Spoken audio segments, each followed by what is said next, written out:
Hi akhyaarta, muuqaalkeena maanta wuxuu ku bilaabanayaa Viola iyo Justin. Viola iyo Justin waxay ku ciyaarayaan kubad waxayna joogaan xeebta. Viola iyo Justin waa laba qof oo lamaane ah, laakiin Viola waxay u sheegaysaa Justin inay ka fiican tahay wiilal fara badan oo dhigta iskuulka dhanka kubadda. Laakiin maalintii ku xigtay waxay soo aasinaysaa Viola garoonka ku ciyaaraan ragga. Waxayna u imaanaysaa managerka wiilasha. Waxayna ku leedahay waxaan ka fiicanahay aniga wiilasha qaarkood. Isla markii waxaa soo gaarayo koox wiilal ah oo ku ciyaaraya kubadda. Waxayna ku leedahay wiilasha qaarkood waa ka fiicanahay aniga. Laakiin Justin iyo asxaabtiisa way ku qoslayaan. Markay ku qoslaan ayay waxay ku dhufanaysaa kubadda wajiga. Wayna ka tagaysaa isla markii meeshii. Viola waxay soo gaaraysaa guriga. Iyadoo guriga soo socoto ayaa waxay ka daba imaanayso gabar lagu magacaabo Monique. Monique markay ka daba timaado waxay u sheegaysaa inay u wacdo walaalkeeda Sebastian. Laakiin Viola ayaa ku ciyaarayso, Monique waxay ka tagaysaa meeshii iyadoo qanacsanayn. Sebastian iyo Viola waa isla dhashteen. Waana labo qof oo mataana ah. Viola waxay guriga u soo galaysaa gudaha. Markay gudaha u soo gasho guriga, hooyadeed waa mid iyada sugayso. Waxayna la sugaysaa dharka dumarka. Laakiin iyada kama hesho dharka dumarka inay qaadato. Waxay hooyadeed u sheegaysaa inay xiiseynin xirashada dharka dumarka. Isla markiina waxay u gudbaysaa qolka walaalkeeda Sebastian. Markay u tagto Sebastian wuxuu u sheegayaa inuu aasi rabo London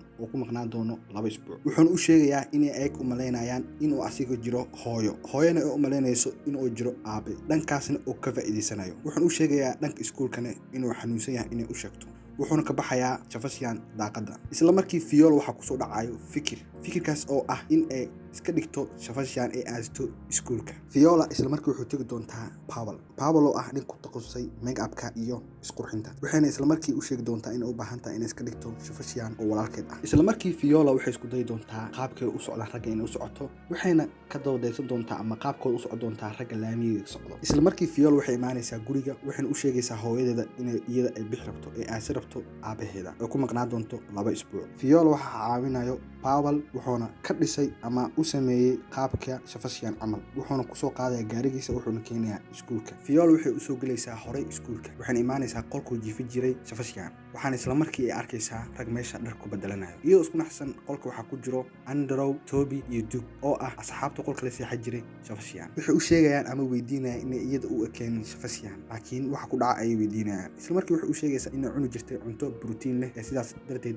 u yaraato. Maalinta ku xigtay waxay soo aasinaysaa garoonka kubadda cagta. Waxayna isla markii macalinka meesha joogay weydiinaya su'aalo waxa sidaan ka dhigay Sebastian. Isla markii waxay soo aasinayaan qolka la iskaga bedelo dharka. Qolkaas oo ku yaalo iskuulka. Isla markii waxay arkaysaa Viola wiil iska bedelaya dharka horteeda. laakiin iyadu waxay u haystaan inay tahay wiil ee walaalkeed Sebastian ay u haystaan. Isla markii waxay dharka ku bedelanaysaa xafiisyada ku yaalo iskoolka. Xafiiskaas waxa joogo macallin. Isla markii waxa uu soo galaya macallinkaas uuna ka shakinaa isla markii macallinka. Wuxuu weydiin doonaa macallinkaas su'aalo fara badan laakiin ma ahna iyada mid ugu jawaabto. Viola waxay keeni laadahay dhaqanka iyo qaabka Sebastian oo ah walaalkeeda. Waxayna iskoolka dhan laga dareemayaa inay wax badan ka qaldan yihiin iyada. Isla markii waxay u ciisaa Paul oo ahay kii soo caawiyay. Wuxuuna u sheegayaa inay iska dhigto qof shaxaari ah. Isla markii waxay soo aasanayaan maqaaxi ku taalay iskoolka. Isla markii maqaayadda waxay u istaagaysaa hablaha soo galaya albaabka. Mid walbana way ku dhagaysaa sida muujiso inay tahay nin asxaabteeda shaki ugu jiray socodka ayaanta ay keentay iyo qaabkeeda ayaa isla markii waxay aaminayaan inay tahay qof laga yaabay. Isla markii waxa la soo aasanaya iskuulka qaybta exercise loogu shaqeysto. Meesha oo joogto gabar lagu magacaabo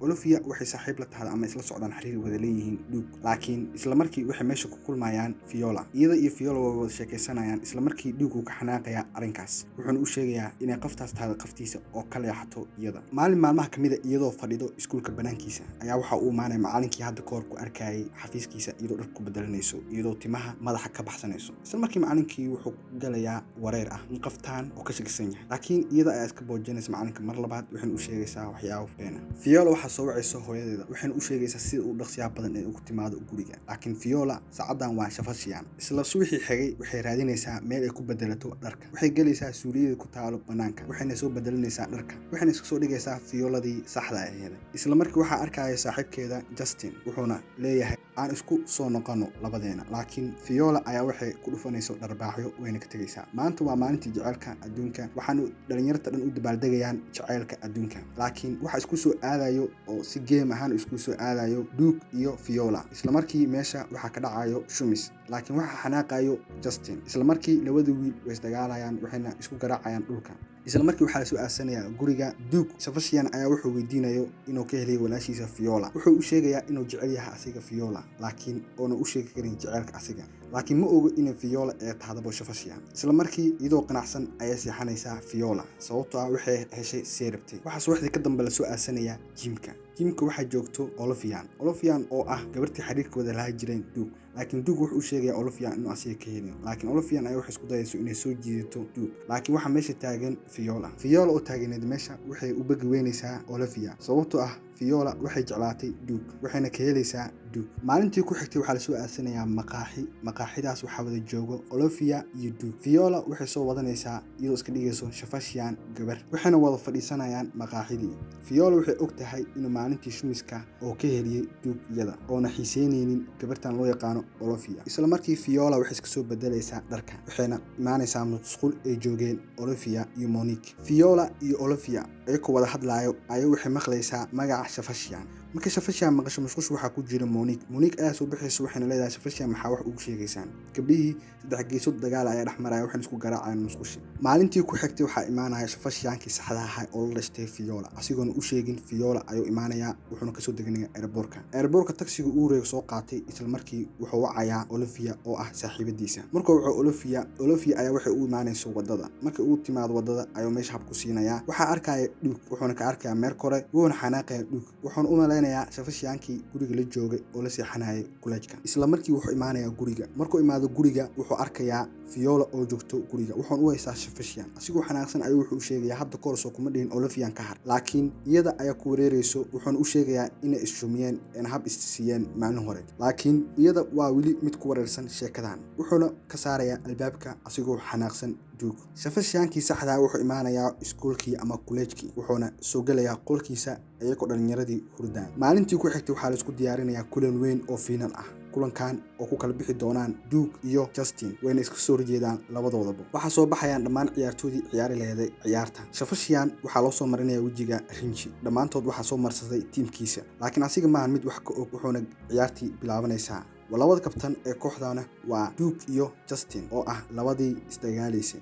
Sebastian waxaa loo baasayaa kubadda, laakiin asiga maahan mid ku fiican kubadda. isla markiina kubadda ayuu ku istaagayaa wuuna dhacayaa. ciyaartii waxaa la gaarayaa half time. marka half time la gaaro Viola ayaa soo qabanaysa waxayna u sheegaysaa wax kasto inay iyada iska dhigi jirta asiga 2 isbuuc oo maqnaay. waxayna u sheegaysaa inuu hadda iska fadhiisto ee u siibto funaanada garoonkana waxa galayso iyada. waxaa la gaarayaa isla markii half time ku xigay waxaana garoonka kusoo bilaabanayo ama soo galay kalkan Viola oo iska dhigayso Sebastian oo ah walaalkeed. marka ciyaarta san loo soo garo Duke ayaa wuxuu dhalinayaa kubad loo yaqaano double ama laba lugaaley. Duke ilaa hadda wuxuu ku xanaaqsan yahay Sebastian wuxuuna u maleeyaa in Olivia oo si kas ah ugu qaatay asiga. kubaddana uma baasayo mar walbo Viola ay qaadato boos. markii qaladkiisa badnaay Duke waxaa laga dhalinayaa gool. ciyaartana waxay noqonaysaa 1-1.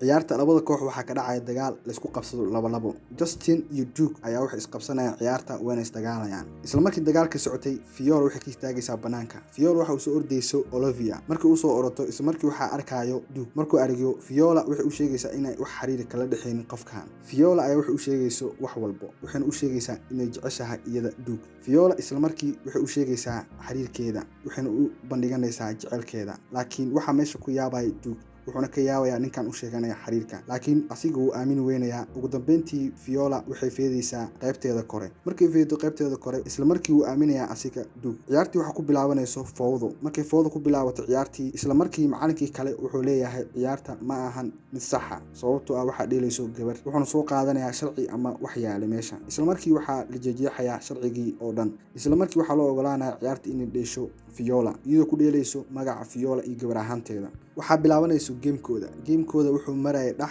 1-1, laakiin kubadda hadda waxay u dheelayaan si wanaagsan. wuuna iska cafiyay Duke Viola wuxuuna siinayaa kubaddii waxay la galaysaa gudaha. markay gudaha la gasho waxaa shaafto ama taarkal ku qabanayo ciyaaryaha meesha jooga. isla markii waxaa la dhigayaa rigoor ama penalty waxaa ridayso isla markii Viola waxaana boortiir ku jiro saaxiibkeeda hore ee Justin. waxayna ka dhigaysaa dhinac uuna ka qabanaya, laakiin isla markii kubaddii ayaa u soo noqonayso waxayna ku celinaysaa shabaqada. qof kasta oo garoonka joogtana way dabaaldegaysaa wayna farxaysaa. ciyaartiin waxay ku dhamaanaysaa halkaas. koobkiina waxay ku qaadayaan tiimkii Viola iyo Duke. isla markii ciyaarta dhamaato waxaa la isbarayaa Sebastian iyo Olivia. markii la isbaray Sebastian iyo Olivia waxay soo wada aasideen xaafadahoodii. Viola waxay u diraysaa gifti ama hadiyad u diraysaa Duke waa asiga mid ku wareersan ilaa hadda gabartan la joogtay 2 isbuuc hortooda ku bedelanayeen dharka. isla markii waxaa la diyaarinayaa Olivia waxaan loo diyaarinayaa Sebastian oo ah Viola walaalkeeda waxaana diyaarinayso Viola inay isguursadaan. laakiin isla markii waxaa meesha imaanayo Justin wuxuuna leeyahay waxaan rabnaa inaan isguursano Viola. laakiin Viola kama yeerayso taas waxayna leedahay aniga xariid ayaa leeyahay waxaan isla soconaa Duke iyo Viola waxay ku kulmayaan meel waxayna u sheegayaan inay isguursadaan. markaas Duke iyo Violana waxay iska aqbalayaan inay isguursadaan. isla markii waxaa ka dhacayo guur wadareed waxaana hal mar isu wada guursan doonaan ama guurkooda ka wada dhici doonaa. Monique waxay heshay Justin, Oliviana waxay heshay Sebastian, Viola iyo Duke way sahleen. filimkan wuxuu ku dhamaanayaa maanta ayagoo wada ciyaarayo game adag mar kale. intaan filimkan camalku kulmayno waxaan kaga tegayaa. Assalaamu calaykum waraxmatullaahi wabarakaatuh.